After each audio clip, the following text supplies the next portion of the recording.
નમસ્કાર મિત્રો. તો ચાલો આજે આપણે ધોરણ 10ના વિજ્ઞાનના સૌથી રસપ્રદ તત્વ એટલે કે કાર્બન અને તેના સંયોજનોની દુનિયામાં ડૂબકી મારીએ.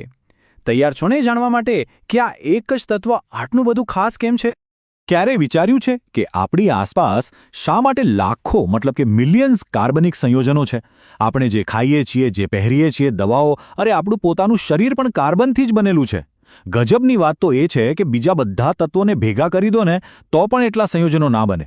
તો પછી આ કાર્બનમાં એવી રીતે કઈ જાદુઈ શક્તિ છે?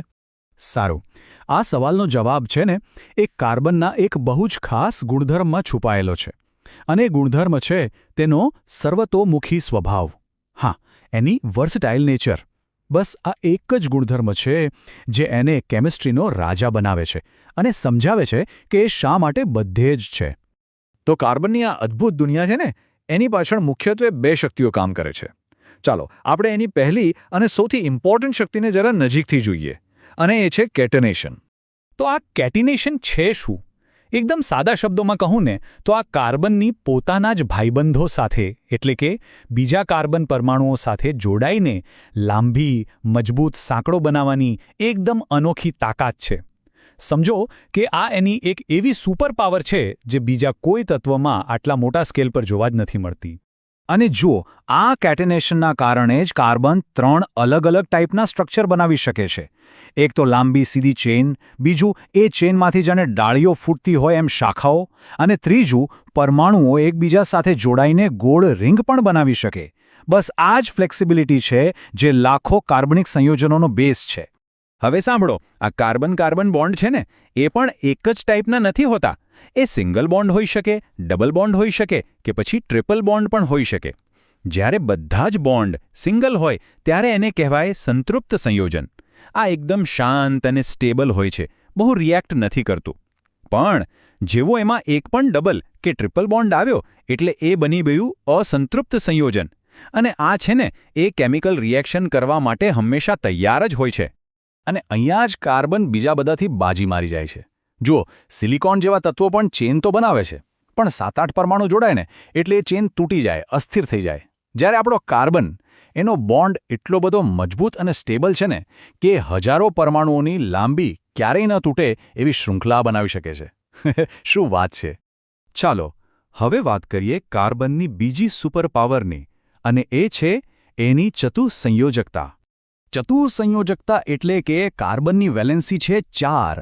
આનો સીધો મતલબ એ થયો કે કાર્બનનો એક પરમાણુ એક સાથે 4 અલગ અલગ પરમાણુઓ સાથે બોન્ડ બનાવી શકે છે. એમ સમજો કે એની પાસે 4 હાથ છે જે 4 દિશામાં કોઈને પણ પકડી શકે છે. આ જ ક્ષમતા એને મોટા અને કોમ્પ્લેક્સ સ્ટ્રક્ચર બનાવવાની છૂટ આપે છે. પણ આ 4ની વેલેન્સીને કારણે કાર્બન એક મોટી મૂંઝવણમાં મુકાઈ જાય છે. જુઓ, સ્ટેબલ થવા માટે એને બહારની કક્ષામાં 8 ઇલેક્ટ્રોન પૂરા કરવા છે. તો હવે શું કરે? 4 ઇલેક્ટ્રોન કોઈ પાસેથી લઈ લે કે પોતાના 4 ઇલેક્ટ્રોન કોઈને આપી દે? અને અહીંયા જ પ્રોબ્લેમ છે. જો એ 4 નવા ઇલેક્ટ્રોન લઈ આવે તો એના કેન્દ્રમાં જે 6 પ્રોટોન છે ને, એમના માટે ટોટલ 10 ઇલેક્ટ્રોનને સંભાળવા બહુ જ અઘરા પડી જાય. અને બીજી બાજુ, જો એ પોતાના 4 ઇલેક્ટ્રોન આપી દેવા જાય તો એમાં એટલી બધી એનર્જી જોઈએ કે એ પણ પોસિબલ નથી. મતલબ કે બંને રસ્તા એના માટે બંધ છે. તો હવે કાર્બન શું કરશે? એ બહુ જ સ્માર્ટ રસ્તો અપનાવે છે. એ ના તો ઇલેક્ટ્રોન લે છે, ના તો આપે છે. એ કરે છે ભાગીદારી, એટલે કે શેરિંગ. એ પોતાના 4 ઇલેક્ટ્રોનને બીજા પરમાણુઓ સાથે શેર કરીને એકદમ મજબૂત સહસંયોજક બંધ બનાવે છે. અને બસ આ જ એની બીજી સુપરપાવરનું અસલી રહસ્ય છે. હવે વિચારો, જ્યારે કેટેનેશન અને ચતુઃસંયોજકતા આ બંને સુપરપાવર ભેગી થાય ત્યારે શું થાય?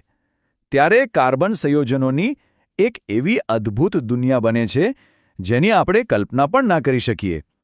ચાલો જોઈએ એ કેવી રીતે થાય છે. આનું બેસ્ટ ઉદાહરણ છે બંધારણીય સમઘટકો. આમાં કેવું હોય ખબર છે? કેમિકલ ફોર્મ્યુલા એક જ હોય, પણ અંદર પરમાણુઓની ગોઠવણી અલગ અલગ હોય. જેમ કે બ્યુટેન, એનું સૂત્ર છે C4H10. હવે તમે એના પરમાણુઓને એક સીધી લાઇનમાં પણ ગોઠવી શકો અને શાખા પાડીને પણ ગોઠવી શકો. અને મજાની વાત એ છે કે ખાલી આટલો નાનો આમથો ફેરફાર કરો ને તો પણ એના ગુણધર્મો, એના બોઇલિંગ પોઇન્ટ, મેલ્ટિંગ પોઇન્ટ બધું જ બદલાઈ જાય છે. છે ને કમાલ?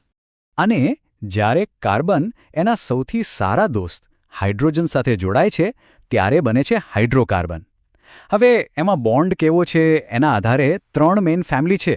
આલ્કેન, જેમાં ખાલી સિંગલ બોન્ડ હોય, આલ્કીન, જેમાં ડબલ બોન્ડ હોય, અને આલ્કાઇન, જેમાં ટ્રિપલ બોન્ડ હોય. આ બધું જ કાર્બનની એ જ અદ્ભુત વર્સેટાલિટીનું પરિણામ છે. સારું, તો ચાલો ફટાફટ એક રીકેપ કરી લઈએ કે આજે આપણે શું શીખ્યા. સવાલ એ જ છે, કાર્બન આટલો બધો સ્પેશિયલ કેમ છે? આ આખી વાતનો સાર બસ 2 શબ્દોમાં છે. કાર્બનના સર્વતોમુખી સ્વભાવ પાછળ 2 મુખ્ય કારણો છે. પહેલું છે કેટેનેશન, એટલે કે પોતાની જ સાથે જોડાઈને લાખો કરોડો પ્રકારની રચનાઓ બનાવવાની તાકાત. અને બીજું છે ચતુઃ સંયોજકતા, એટલે કે 4 બોન્ડ બનાવવાની ક્ષમતા, જેનાથી એ બીજા ઘણા બધા તત્વો સાથે જોડાઈ શકે છે. બસ આ 2 સુપર પાવર જ કાર્બનને જીવનનો, લાઈફનો બિલ્ડિંગ બ્લોક બનાવે છે. મને આશા છે કે કાર્બનની આ રોમાંચક દુનિયા વિશે જાણીને આપ સૌને ખૂબ મજા આવી હશે. જો આ સમજૂતી ગમી હોય તો લાઇક જરૂર કરજો, તમારા મિત્રો સાથે શેર કરજો, અને હા, આવા જ બીજા રસપ્રદ શૈક્ષણિક વિષયો માટે અમારી ચેનલને સબસ્ક્રાઇબ કરવાનું બિલકુલ ના ભૂલતા. આપણે ફરી મળીશું.